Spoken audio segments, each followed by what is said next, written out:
Good evening student. आज मैंने आप लोगों के लिए न्यूमेरिकल पोर्शन के लिए वीडियो बनाया है।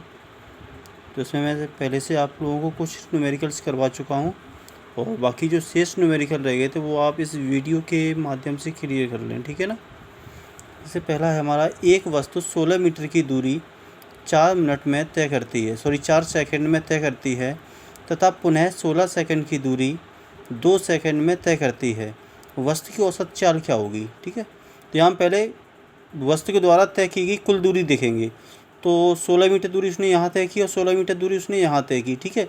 तो दोनों को हम ऐड कर लेंगे तो 16 दूनी 32 मीटर दूरी हमारी तय हो गई, ठीक है। लिया गया कुल समय कितना है, 4 सेकंड पहले 16 मीटर दूरी में लिया गया और फिर 2 सेकंड और लिए गए जो लास्ट में 16 मीटर दूरी चली है, ठीक है। तो टोटल समय हो गया हमारा 6 सेकंड। अब औसत चाल ज्ञात करने के लिए सूत्र होता है औसत चाल बराबर कुल दूरी बट्टे कुल समय। तो कुल दूरी थी हमारी 32 मीटर हो चुकी है और कुल समय हमारा 6 सेकंड, ठीक है। तो 32/6। अब जब 6 से हम 32 को काटेंगे तो हमारा आंसर आएगा 5.033 मीटर प्रति सेकंड, ठीक है। ये हमारा आंसर हो गया। ओके, नेक्स्ट न्यूमेरिकल देखें।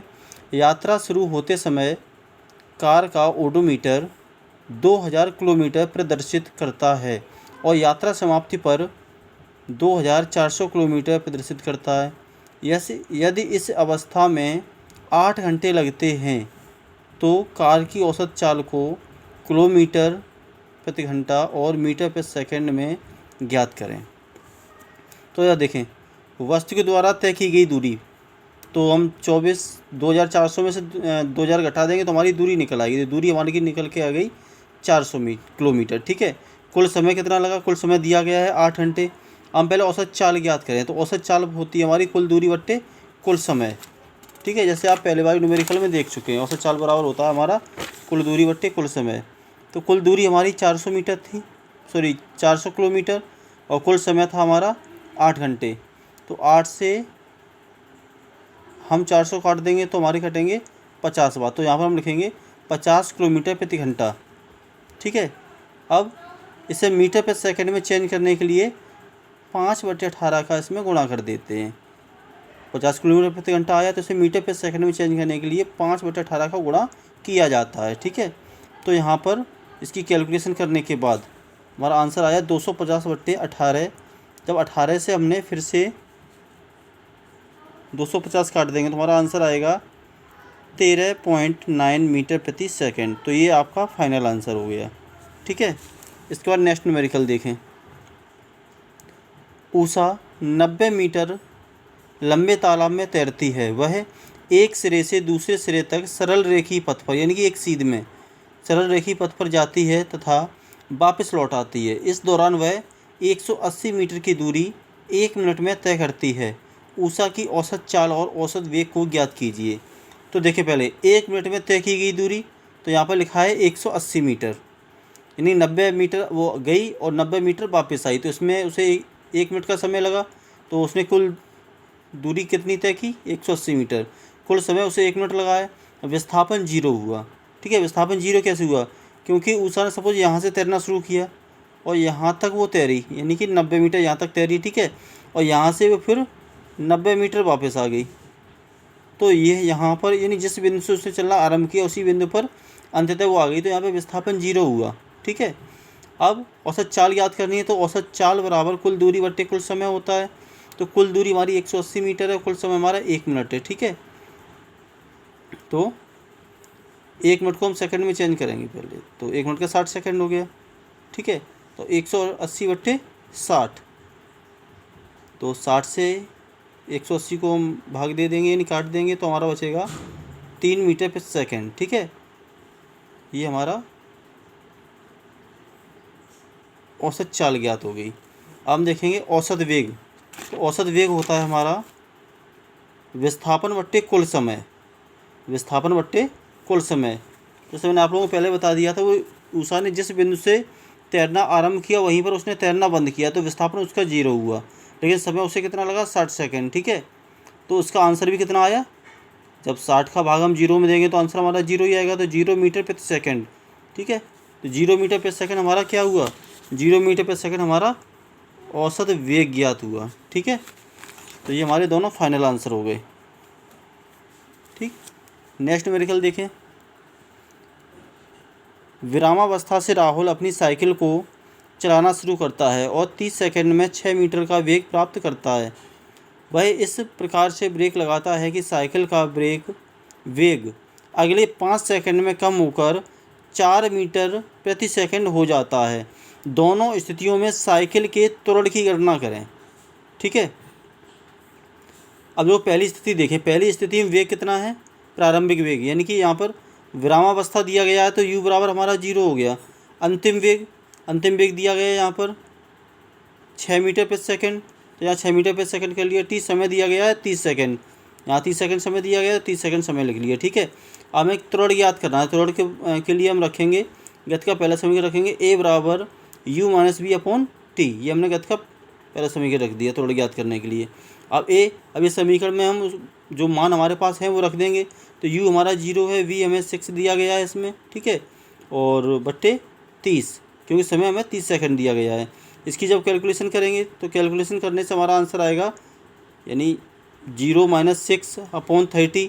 इसकी जब हम कैलकुलेशन करेंगे तो हमारा आंसर आएगा 0.2 मीटर पर सेकंड स्क्वायर, ठीक है, क्योंकि त्वरण को हम 0 मीटर पर सेकंड स्क्वायर में लिखते हैं, ठीक है। तो ये पहली स्थिति का त्वरण ज्ञात हो गया। अब दूसरी अवस्था हम देखें, प्रारंभिक वेग हमारा 6 मीटर पर सेकंड है। अब यहाँ पर प्रारंभिक वेग 6 मीटर पर सेकंड है, ठीक है, क्योंकि यहाँ से उसने ब्रेक लगाने प्रारंभ किए है 6 मीटर पर सेकंड। अंतिम वेग 4 मीटर पर सेकंड, ये आगे लिखा है, कम होकर 4 मीटर पर सेकंड हो जाता है, यहाँ लिखा है 4 मीटर पर सेकंड हो जाता है।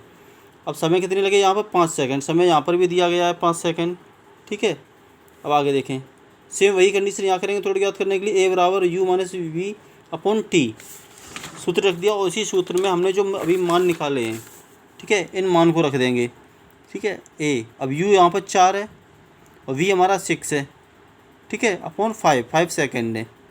तो a बराबर यहाँ रखेंगे हम 2/5, a बराबर 2/5, सही है। अब इधर देखें,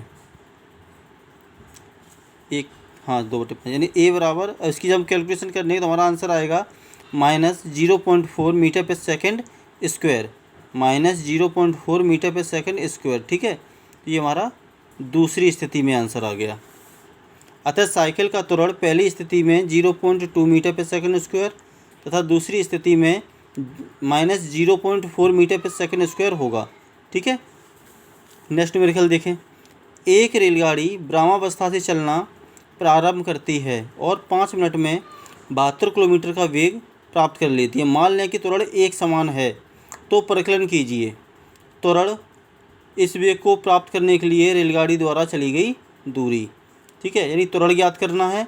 और ट्रेन, यानी इस वेग को, यानी जिस वेग को ट्रेन चल रही, जिस वेग पर चल रही है, तो उसे प्राप्त करने के लिए तय की गई दूरी ज्ञात करना है। तो हम पहले u बराबर 0, क्योंकि रेलगाड़ी विरामावस्था से चलना प्रारंभ करती है, तो u बराबर 0 और t बराबर 5 मिनट, तो यहाँ दिया गया 5 मिनट, ठीक है। आप 5 मिनट को हम सेकंड में चेंज करेंगे तो 5 का गुणा 60 में कर देंगे तो 300 मीटर, सॉरी 300 सेकंड आ गया।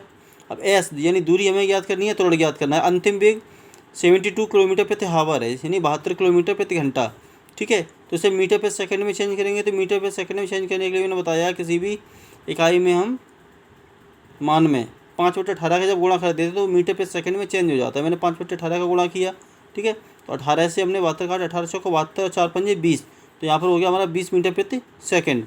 और यहाँ पर गति का पहला समीकरण रखेंगे, गति का पहला समीकरण v बराबर u प्लस ए टी। तो v हमारा 20 है, ठीक है, u हमारा 0 है, a हमें ज्ञात करना है और t है हमारा 300, यानी कि समय। तो उसकी हमने कैलकुलेशन की 20 और 0 में a को ऐड करेंगे तो नॉर्मल सी बात है a ही रहेगा, ठीक है, 300। अब a को हम इस साइड में लेके आए, जब इस साइड में आए तो ये अपॉन में आ गए, तो 20/300। तो इससे हमने जब आपस में एक दूसरे को क्रॉस किया, काटा, हमारा a बराबर 1/15 मीटर पर सेकंड, ये हमें त्वरण ज्ञात हो गया, ठीक है। तो त्वरण अब हमें ज्ञात करना है तय की गई दूरी। अब दूरी ज्ञात करने के अधिकांशतः हम लोग गति का द्वितीय समीकरण लगाते हैं।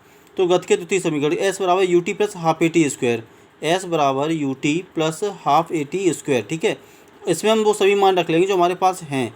यू हमारे पास 0 था, टी हमारे पास 300 थे, प्लस 1/2 हमने समीकरण से लिए।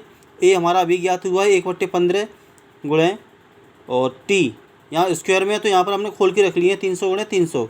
ठीक है, अब 15 से हमने 300 काट दिए, 20 बार कटे, 15 से 300 काट दिए हमारे 20 बार कटे, तो एस बराबर 0। ठीक है, अब 300 गुणा 0 में होगा तो 0 ही आएगा, 0 1/2, 1/2। ठीक है, अब यहाँ पर 2 से हमने ये 20 काट दिए तो 10 बार कटे, ये भी सी वाले थे। ठीक है, 10 बार कट गए। अब आगे देखिए एस बराबर 300, कैसे 300 का गुणा हम 10 में करेंगे, 300 का गुणा 10 में करेंगे हम, तो हमारा हो गया कितना, सॉरी 3000 आया यहाँ पर। 300 को गुणा हम जब 10 में करेंगे कितना आया, 3000। ठीक है, तो एस बराबर 3000 मीटर। तो हमारी टोटल कितनी दूरी हुई, अब इस मीटर को हम किलोमीटर में चेंज करेंगे तो एस बराबर 3 किलोमीटर, क्योंकि 1 किलोमीटर में हमारे 1000 मीटर होते, तो एस बराबर 3 किलोमीटर हो गया। अब एक और न्यूमेरिकल देख लें हम। कोई कार एक समान रूप से त्वरित होकर 5 सेकंड में 18 किलोमीटर प्रति घंटे से 36 किलोमीटर प्रति घंटे की गति प्राप्त करती है, तो ज्ञात करो। नंबर फर्स्ट त्वरण ज्ञात करना है, नंबर सेकंड उतने समय में कार द्वारा तय की गई दूरी सेम बिल्कुल पहले जैसा ही है। ठीक है, तो u बराबर 18 किलोमीटर प्रति घंटा, क्योंकि उसमें दिया गया है।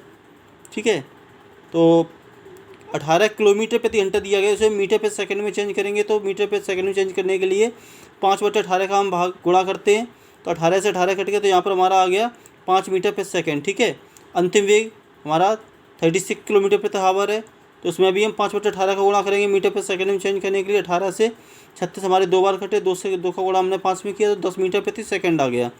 टी बराबर 5 सेकंड, यानी कि समय इसमें दिया गया है, यहाँ कोने में दिया गया लास्ट में, टी बराबर 5 सेकंड। अब गति का पहला समीकरण रखेंगे तो ए बराबर v minus u upon t, तो वी हमारा 10 निकल के आया है और यू हमारा 5 निकल के आया है, समय भी हमारा दिया गया था टी। 10 में से 5 के हमारे 5 बचे और 5 ये वाले हमने ले लिए, तो 5 से 5 कटे एक बार, तो त्वरण हमारा निकल के आ गया ए बराबर 1 मीटर प्रति सेकंड स्क्वायर। ठीक है, ये त्वरण निकल के आ गया। हमें तय की गई दूरी याद करनी है, तो एक बार को तय की गई दूरी भी देख लें। तय की गई दूरी याद करने के लिए मैंने बताया गति का द्वितीय समीकरण रखते थे एस बराबर U T plus half A T square. ठीक है, तो एस, अब यू हमारा कितना था 5 सेकंड और टी भी हमारा 5 सेकंड था, और 1/2 तो हमने समीकरण से लिए गुणे 1। ठीक है, त्वरण हमारा 1 निकल के आया है और टी का स्क्वायर यानी कि समय का स्क्वायर करना है, तो हमने यहाँ खोल के रख दिए 5 गुणे 5। अब एस बराबर 5 का गुणा 5 में करेंगे तो 25 आया प्लस 1/2। ठीक है, इधर 5 का गुणा 5 में कर लिया। ठीक है, 25 25 से गुणा 1 में किया तो 25 ही आए। ठीक है, एस बराबर 25 प्लस 12.5, और 12.5 कहाँ से आए, यहाँ जो 2 हैं। ठीक है, इस 2 से हमने 25 काटे तो कितना बचा हमारा, यहाँ पर हमारा 12.5 बचा। ठीक है, वो हमने यहाँ नीचे उतार लिए, तो इन दोनों को जब हम जोड़ देंगे तो एस बराबर 37.5 मीटर, ये हमारी दूरी यानी कि फाइनल दूरी ज्ञात होके आ गई। ठीक है ना।